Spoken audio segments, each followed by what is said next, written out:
Hey everyone, welcome to Efforts. This is me Mitali Singh, your B.Ed guide.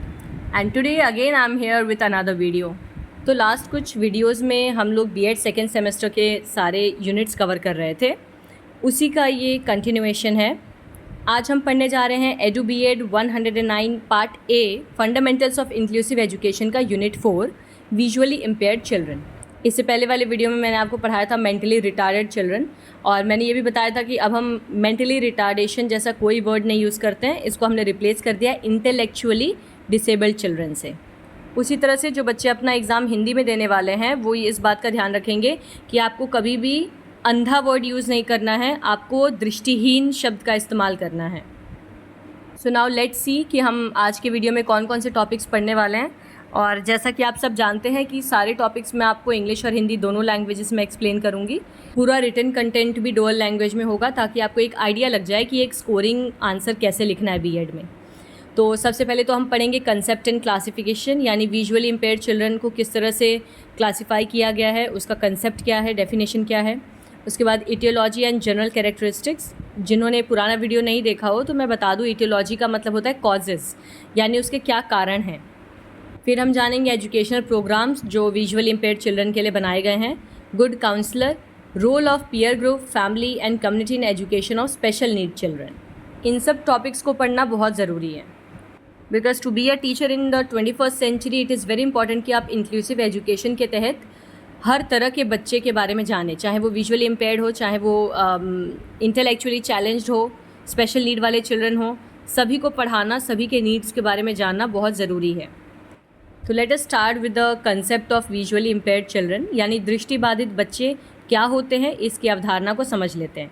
लेकिन उससे पहले don't you think कि हम कुछ मिस कर रहे हैं? येस, इट्स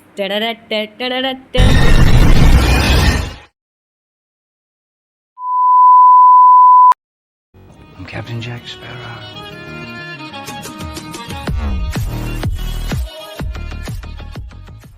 बिना इस इंट्रो के ना फील नहीं आता पढ़ाने वाला। चलिए स्टार्ट करते हैं हम।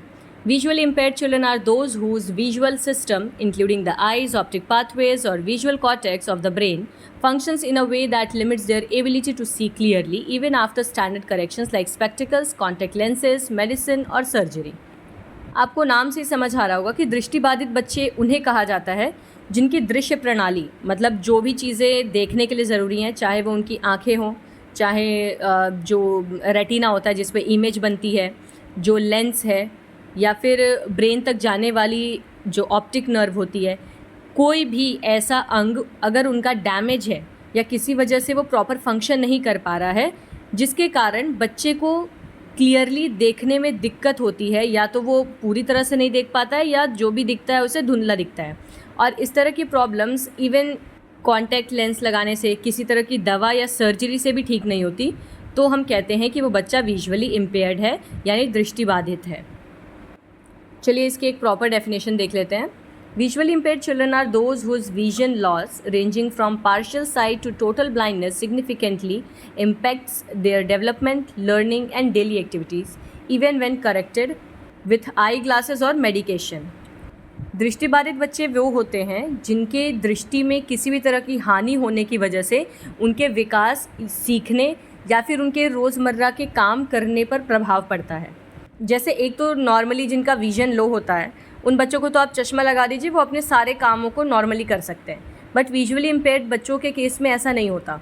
उनको स्पेक्ट्स की मदद से भी या किसी तरह की दवाइयों की मदद से भी डेली लाइफ के काम करने में, चीज़ों को नॉर्मली समझने में और एक नॉर्मल बच्चे की तरह चीज़ों को सीख पाने में काफ़ी दिक्कत होती है। I hope the definition is clear. अब हम जान लेते हैं इसका क्लासिफिकेशन, यानी कि वर्गीकरण। सबसे पहला बेसिस तो है clinical classification based on medical measurement, यानी कि चिकित्सा के आधार पर हम विजुअली इम्पेयर्ड बच्चों को, दृष्टिबाधित बच्चों को किन किन वर्गों में विभाजित करते हैं, चलिए जान लेते हैं।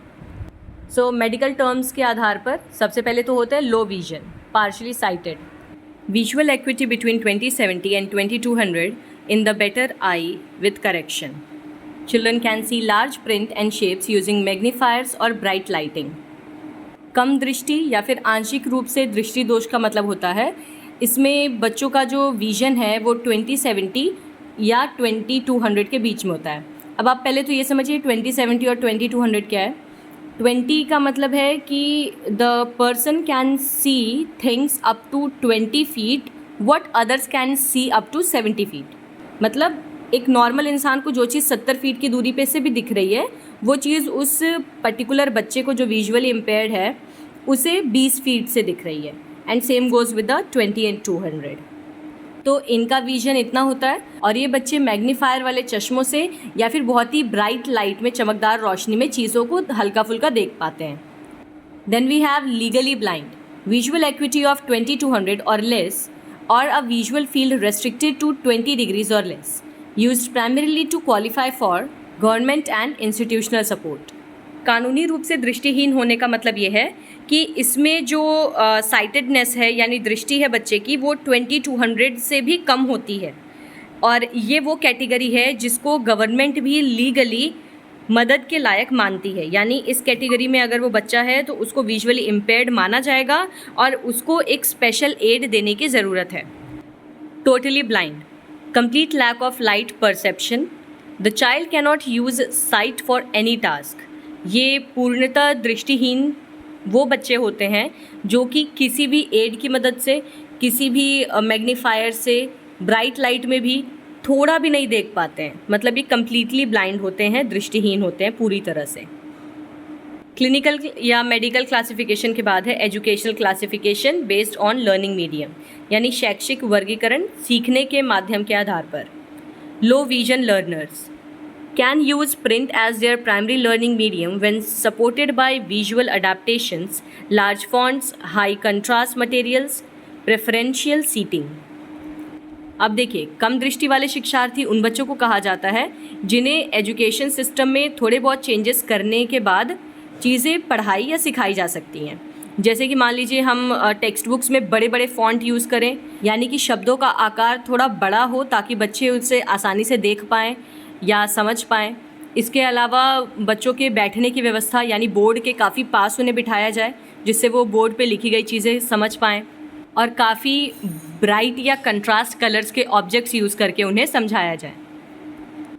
Functionally blind have minimal vision used only for basic orientation और mobility but must use tactile, braille और auditory methods for reading and writing. कार्यात्मक रूप से दृष्टिहीन, यानी वो दृष्टिहीन बच्चे जो हल्का फुल्का देख पाते हैं लेकिन सिर्फ इतना ही जिससे कि वो थोड़ा चल पाएँ या अपने आसपास की चीज़ों को महसूस कर पाएँ। तो ऐसे बच्चों के लिए हम एजुकेशन सिस्टम में ब्रेल इंट्रोड्यूस करा सकते हैं। अगर आपको पता हो ब्रेल सिस्टम, जिसमें बच्चे अपने हाथों से महसूस करके अल्फ़ाबेट्स को पढ़ने की कोशिश करते हैं और इसके अलावा पढ़ाने के दौरान उन्हें श्रवण कौशल वाली चीज़ें सिखाई जाएँ जिससे वो अपने कानों के ज़रिए दुनिया को सुन सके, समझ सके rather than using their eyes। फिर है totally blind, rely entirely on non-visual senses, they use braille for literacy, tactile diagrams, 3D models for concepts and audio tools for learning। ये पूरी तरह से दृष्टिहीन होते हैं, यानी कि इनकी किसी भी तरह की इंद्रियां देखने के लिए सक्षम नहीं होती हैं, तो इन्हें हम ब्रेल की मदद से पढ़ाते हैं।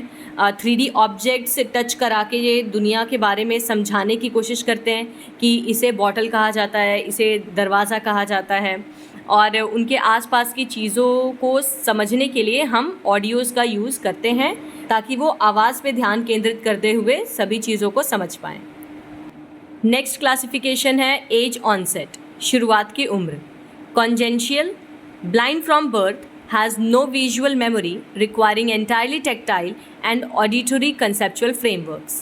ये वो बच्चे होते हैं जो जन्मजात दृष्टिहीन होते हैं, यानी इन्होंने जन्म लेने के बाद से कभी भी संसार को देखा नहीं होता है। इन्हें किसी भी चीज़ के कलर, शेप, साइज़ का कोई भी आइडिया नहीं होता है। तो ये केवल और केवल श्रवण और स्पर्श पे ही निर्भर रहते हैं, यानी ये चीज़ों को केवल सुनकर और छूकर ही समझ पाते हैं।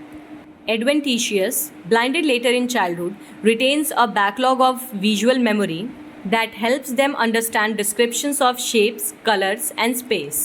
ऐसे बच्चे जो जन्म के वक्त तो देख पाते हैं लेकिन उनके लाइफ के दौरान कुछ ऐसी घटना होती जिसके बाद से बाद में उन्हें कुछ भी दिखाई नहीं देता है, तो उन बच्चों के केस में क्या होता है कि उनके माइंड में वर्ल्ड की कुछ ना कुछ मेमोरी तो होती है यानी उन्होंने चीज़ों को पहले देखा होता है, तो वो एक आइडिया लगा पाते हैं कि ये चीज़ पर्टिकुलरली ऐसी दिखती है, इस कलर की होती है या ऐसा शेप है, और उनकी यही पुरानी याददाश्त उन्हें चीज़ों को समझने में मदद करती है।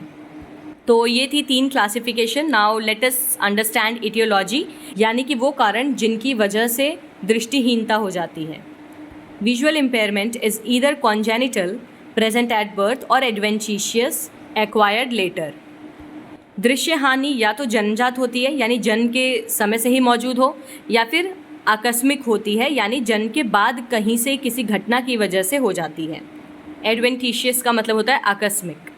तो सबसे पहला है प्री नेटल या genetic. Inherited conditions, example retinitis pigmentosa, albinism, congenital cataracts. और structural malformations, example aniridia, coloboma.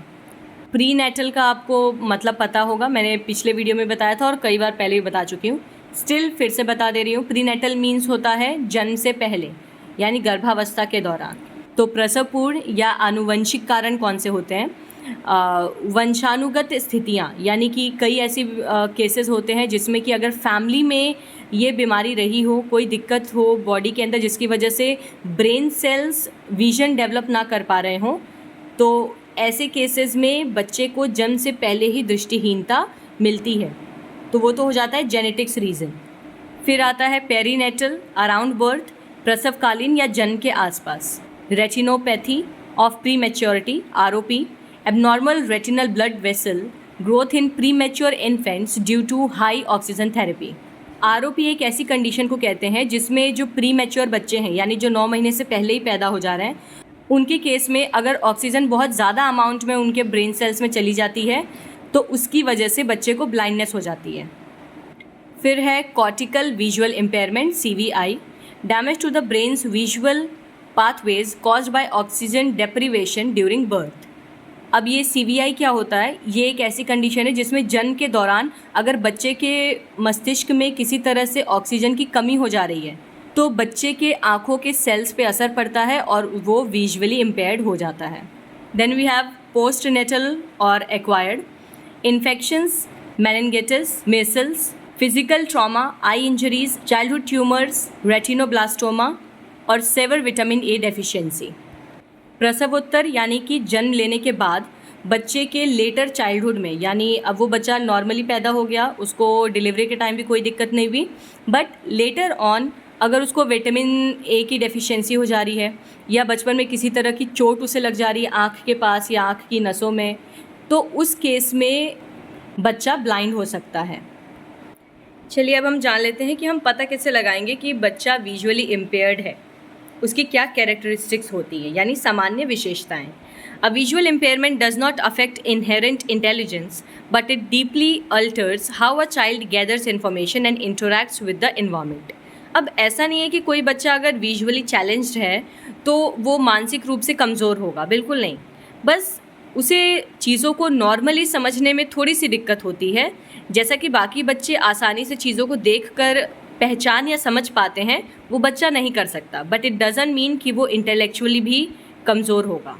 Cognitive and perceptual, यानी संज्ञानात्मक एवं अवधारणात्मक। Sequential learning, missing out on incidental visual learning, must construct knowledge from part to whole using touch, sound and smell. अनुक्रमिक सीखना, ये बच्चे आकस्मिक दृश्य को नहीं सीख पाते, मतलब अगर कोई इंसिडेंट इनके सामने हो रहा है ये उसे देखकर समझ नहीं पाएंगे, तो रैदर हमें इन्हें कैसे समझाना चाहिए? चीज़ों को छूकर, महसूस कराकर, ध्वनियों को पहचान कर, अपने नाक से सुगंध लेकर हम इन्हें चीज़ों को रिकॉग्नाइज करना सिखा सकते हैं। Abstract concepts, difficulty understanding inherently visual concepts, example colors, horizons, large scales, without concrete, tactile models। tactile का मतलब होता है छूने लायक, मतलब जिन चीज़ों को छूकर समझा जा सके। इन बच्चों को यूजुअली अमूर्त चीज़ों को समझने में दिक्कत होती है, मतलब वो चीज़ें जिन्हें ये छूकर पता नहीं लगा सकते। अब किसी चीज़ को टच करने से इन्हें कलर का तो पता नहीं चलेगा, ना ही उस चीज़ के दायरे का पता चलेगा, या कोई ऐसी चीज़ जो उनके छूने के दायरे से बाहर है, मतलब बहुत बड़ी चीज़ है, बिल्डिंग है, अब उस पूरी बिल्डिंग को वो छू के तो पता नहीं लगा पाएंगे। तो ये सब चीज़ें जो उनके समझने के बियॉन्ड हैं, हम उन्हें वो ना समझाकर छोटी छोटी चीज़ें जो वो समझने लायक हैं उन्हें समझा सकते हैं। मोटर एंड फिजिकल, मोटर या भौतिक, delayed mobility, reluctance to crawl or walk early due to a lack of visual motivation and fear of obstacles। इन बच्चों में ना विलंबित गतिशीलता देखने को मिलती है। मतलब नॉर्मल बच्चों की तरह इन्हें थोड़ा चलने फिरने में भी दिक्कत होती है, क्योंकि जाहिर सी बात है ये बच्चे चीज़ों को अपने आसपास देख नहीं पा रहे हैं, तो इन्हें नहीं पता है कि सामने रास्ता है या नहीं है, तो ये हमेशा डर डर के चलते हैं। अपने स्टेप्स को रखते समय काफ़ी ज़्यादा सोचते हैं, तो एक डर और लैक ऑफ कॉन्फिडेंस देखने को मिलता है इनके अंदर। स्टेरियोटिपिक बिहेवियर्स या ब्लाइंडिज्म, repetitive habits like eye pressing, rocking or head shaking used as self stimulation due to reduced environmental input। रूढ़िवादी व्यवहार, इसका मतलब ये होता है कि कई बार ये बच्चे ना पर्यावरण में सीखने की कमी के कारण काफ़ी ज़्यादा आत्म उत्तेजित हो जाते हैं। कहने का मतलब ये है कि बार बार अपनी आँखों को मलना, हाथों को झटकते रहना, चीज़ों को अपने से दूर हटाना, आंखें बंद करना, सिर को हिलाना, तो इस तरह की हरकतें ये अक्सर करते हैं जब इन्हें अपने आसपास हो रही चीज़ें समझ में नहीं आती हैं। लैंग्वेज एंड कम्युनिकेशन, भाषा एवं संचार, verbalism, using visual words, example look, red, without a true sensory understanding of them.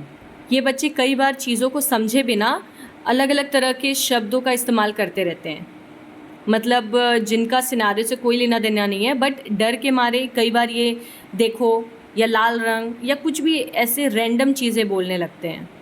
Non verbal missing, inability to read facial expressions, body language और gestures which can hinder fluid communication. गैर मौखिक missing की हम बात करें तो obvious सी बात है, ये किसी के चेहरे के भाव को नहीं समझ पाते हैं, उनकी शारीरिक भाषा को, यानी कैसा हाव भाव है, ये नहीं परख पाते हैं, जिससे इन्हें लोगों को भी समझने में दिक्कत होती है कि कोई इंसान उनसे किस तरह का व्यवहार रख रहा है। सोशल एंड इमोशनल, यानी सामाजिक एवं भावनात्मक, सो दे आर सोशली आइसोलेटेड, यानी डिफ़िकल्टी इनिशिएटिंग प्ले और joining peer groups because they cannot see who is near by और रीड सोशल क्यूज़। समाज से इनके रिश्तों की हम बात करें तो काफ़ी ज़्यादा अलगाव देखने को मिलता है। जाहिर सी बात है कि ये बच्चे अपने उम्र के या अपने दोस्तों के साथ शामिल होने से कतराते हैं, क्योंकि ये देख नहीं पाते हैं, तो इस वजह से वो बच्चों का डिस्टेंस नहीं कैलकुलेट कर पाते कि कोई बच्चा कितनी हमसे दूरी पे है या वो हमसे किस तरह से बात करने की कोशिश कर रहा है, जिस वजह से वो लोग उनके साथ नॉर्मली गेम्स भी नहीं खेल पाते हैं, और कहीं ना कहीं बच्चों में बॉन्डिंग गेम्स के थ्रू ही ज़्यादा हो पाती है। Learned helplessness, a risk of becoming overly dependent if educators and parents overprotect them rather than teaching independent daily living skills। सीखी गई असहायता, इसका मतलब ये है कि कई बार ऐसा होता है ना कि शिक्षक या माता पिता उन्हें स्वतंत्र दैनिक जीवन सिखाने की जगह बहुत ज़्यादा उनकी सुरक्षा पे ध्यान देने लगते हैं। उन्हें काफ़ी ज़्यादा प्रोटेक्टेड इन्वायरमेंट प्रोवाइड करते हैं कि हम हमेशा देखें कहीं उसे चोट ना लग जाए, कहीं वो गलत जगह ना चला जाए या चली जाए। तो इस वजह से बच्चा अपने आप स्वतंत्र रूप से जीना कभी सीख ही नहीं पाता है, वो हमेशा एक दायरे के अंदर ही रहता है कि उसके आसपास हमेशा उसके माँ बाप रहेंगे। अब कैरेक्टरिस्टिक्स के बाद हम जानेंगे कि इन बच्चों की सहायता करने के लिए कौन से ऐसे शैक्षिक कार्यक्रम हमारे पास हैं, यानी educational programmes. The expanded core curriculum ECC, यानी विस्तारित कोर पाठ्यक्रम। Beyond standard academics, visually impaired students must master specific foundational skills. मानक शिक्षा से परे दृष्टिबाधित छात्रों को विशिष्ट मूलभूत कौशल में महारत हासिल करनी चाहिए, यानी हम उन्हें जनरल एकेडमिक्स ना सिखाकर उन्हें वो चीज़ें सिखाएं जो उनको इंडिपेंडेंटली अपनी लाइफ जीने में हेल्प करेंगी। तो इसके लिए है कंपनसेटरी स्किल्स जैसे Braille literacy, reading and writing, tactile graphics and active listening. अब बच्चे को न्यूटन के लॉज रटवाने की जगह हम सिंपली उसे ब्रेल को रीड करना सिखा सकते हैं, कैसे ब्रेल भाषा में लिखा जाता है, छूकर चीज़ों को पहचाना कैसे जाता है और अपनी सुनने की क्षमता को बढ़ाना कैसे है। इसे हम हिंदी में प्रतिपूरक कौशल कहते हैं। Independent living, personal hygiene, organising belongings and basic cooking, money management. हम उन्हें स्वतंत्र रूप से जीवन व्यतीत करने के लिए कुछ व्यक्तिगत कौशल सिखा सकते हैं, जैसे कि अपनी स्वच्छता कैसे रखनी है, शरीर की साफ सफाई, अपने सामान को व्यवस्थित करना, खाना पकाना या फिर पैसों का प्रबंधन करना, मतलब एटलीस्ट वो पैसों का लेन देन सीख पाए ना। फिर है मल्टी सेंसरी टीचिंग स्ट्रैटेजीज, बहुसंवेदी शिक्षण रणनीतियाँ। Shift from visual dominance to tactile, auditory and kinaesthetic learning. जाहिर सी बात है कि हमें दृश्य वाले चीज़ों को छोड़कर बच्चों को स्पर्श, श्रवण और गतिज यानी मूवमेंट वाली चीज़ें सिखाई पढ़ाई जानी चाहिए। चलिए एक एक करके समझ लेते हैं कैसे। सबसे पहले तो है टेक्टाइल लर्निंग। मैंने बताया था टेक्टाइल का मतलब होता है स्पर्श, touch. Use 3D models, real objects and raised line tactile diagrams for complex concepts like geography maps, math, shapes और बायोलॉजी स्ट्रक्चर्स।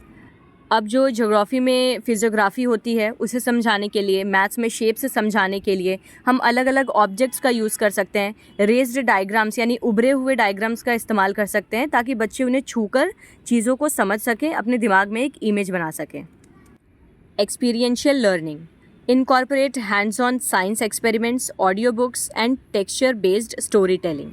हमें बच्चों को अनुभवात्मक शिक्षण देना चाहिए, यानी कि ऐसे टॉपिक्स पढ़ाए जाने चाहिए जो बच्चे एक्सपीरियंस करके समझ पाएँ, खुद अनुभव कर पाएँ। इसके अलावा ऑडियो टेक्स्ट या स्टोरी टेलिंग मेथड्स का यूज़ करना चाहिए।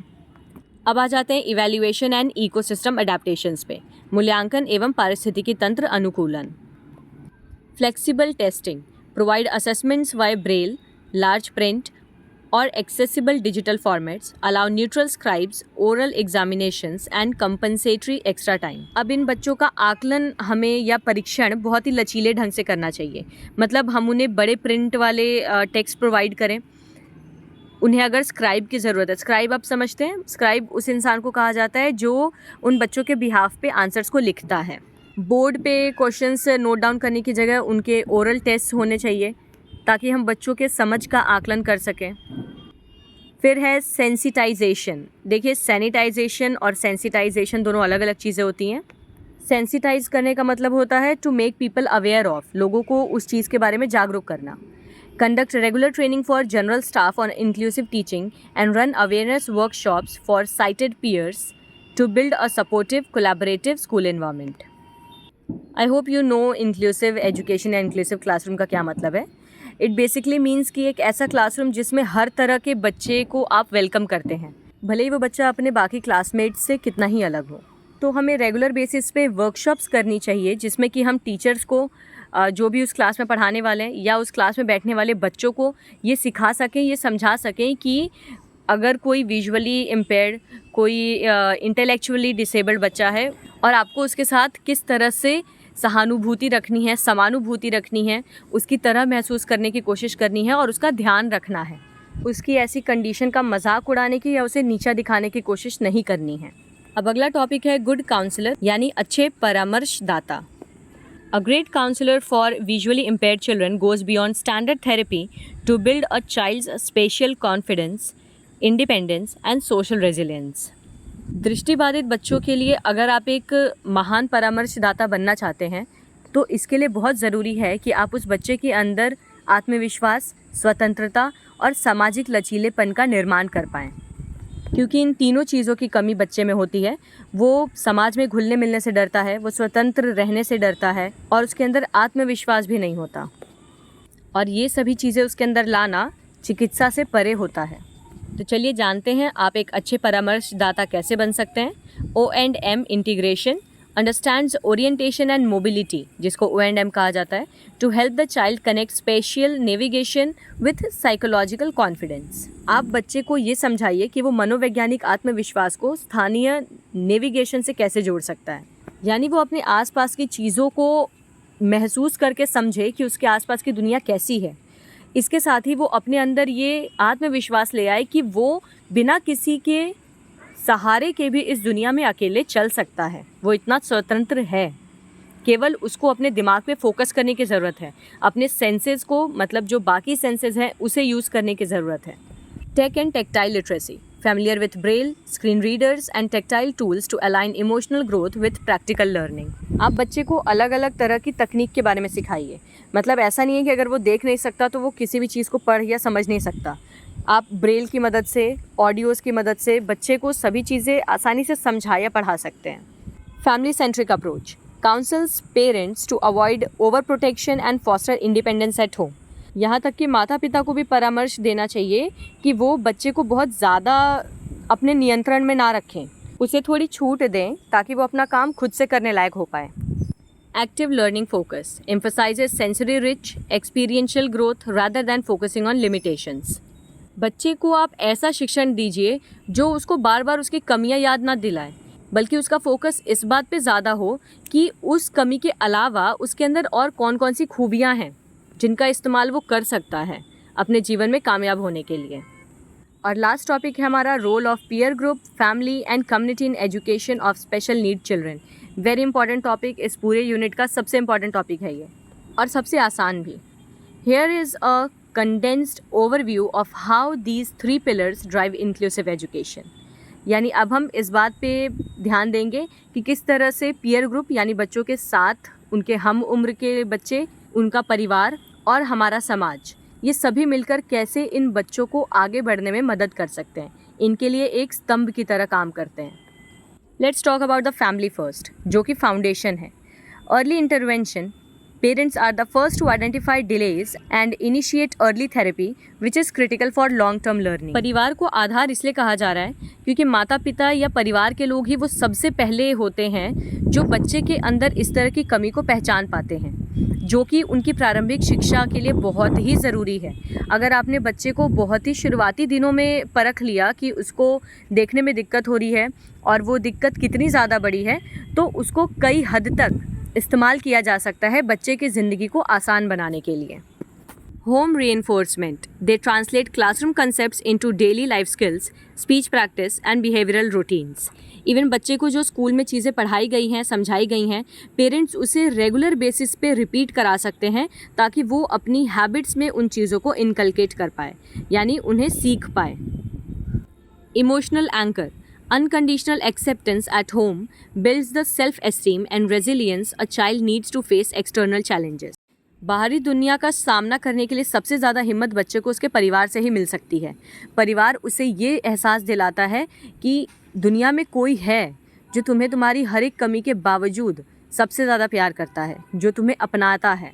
ये तो थी परिवार की बात. अब हम जानेंगे the peer group, the social catalyst के बारे में, यानी उन बच्चों के सहकर्मी समूह के बारे में जिनके साथ वो उठते बैठते हैं, जिनके साथ वो पढ़ते हैं, चीज़ों को सीखते हैं. Social and language skills. Interacting with peers teachers communication, sharing and emotional regulation naturally. जब बच्चे के सहपाठी उसे ये एहसास दिलाते हैं कि तुम भी मेरी तरह ही हो, तुम मुझसे किसी भी चीज़ में कम नहीं हो, तो ये बच्चे के अंदर कम्युनिकेशन स्किल्स को डेवलप करता है, उनको चीज़ें एक दूसरे से बांटना सिखाता है, इमोशनली स्ट्रांग बनाता है. Combating isolation. A welcoming friend group prevents loneliness, fostering a crucial sense of belonging and identity.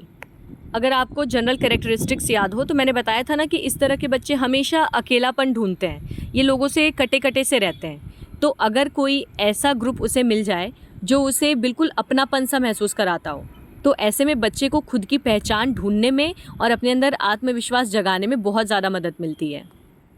Two-way empathy. It teaches typically developing peers, acceptance and patience, dismantling stigma from an early age. ये आमतौर पर बच्चों के अंदर स्वीकृति को बढ़ावा देता है, यानी बच्चे ये स्वीकार कर लेते हैं कि ये भी हमारे समाज का ही हिस्सा है और इसीलिए इसका पूरा हक बनता है इस समाज में हमारी तरह ही एक नॉर्मल लाइफ जी पाना, हमारी तरह ही एक नॉर्मल स्कूल में जा पाना. और इससे बच्चों के अंदर कम उम्र से ही धैर्य विकसित होता है. Now let's talk about the third pillar, that is the community, the inclusive ecosystem. यानी समुदाय की बात करेंगे हम, जो कि बच्चे का समावेशी पारिस्थितिकी तंत्र है. Accessible environment, local neighborhoods and infrastructure, ramps, inclusive parks, ensure learning happens outside the school walls. यानी हम अपने समाज में एक सुलभ वातावरण बना सकते हैं ऐसे बच्चों के लिए, जैसे कि स्कूल्स में, पार्क्स में, शॉपिंग मॉल्स में, हर जगह पे हम रैम्प्स का कंस्ट्रक्शन करा सकते हैं, इंफ्रास्ट्रक्चर में सुधार कर सकते हैं जिससे बच्चों को चलने में या स्वतंत्र रूप से दुनिया को समझने में किसी भी चीज़ का डर ना हो. Stigma reduction. Community awareness shifts public perception from PT और सुपरस्टिशन टू एक्टिव इंक्लूजन. हमारा समाज एक दूसरे को जागरूक करके ये समझा सकता है कि इन बच्चों के अंदर की ये कमियाँ इनकी कमियाँ नहीं हैं, बल्कि ये हमारी एक जिम्मेदारी है इन्हें इनकी ताकत का एहसास कराना. क्योंकि ऑब्वियस सी बात है, जो इनकी कंडीशन है वो किसी के साथ भी हो सकती थी, मैं, आप, चाहे कोई भी. So why we should make them feel कि ये उनके ऊपर एक कलंक है या एक बोझ है. Resources and support. Local networks offer subsidized therapy, NGO programs, and assistive technologies that families might otherwise struggle to access. अब देखिए, समाज का दूसरों के बारे में चुगली करने के अलावा भी बहुत बड़ा योगदान हो सकता है.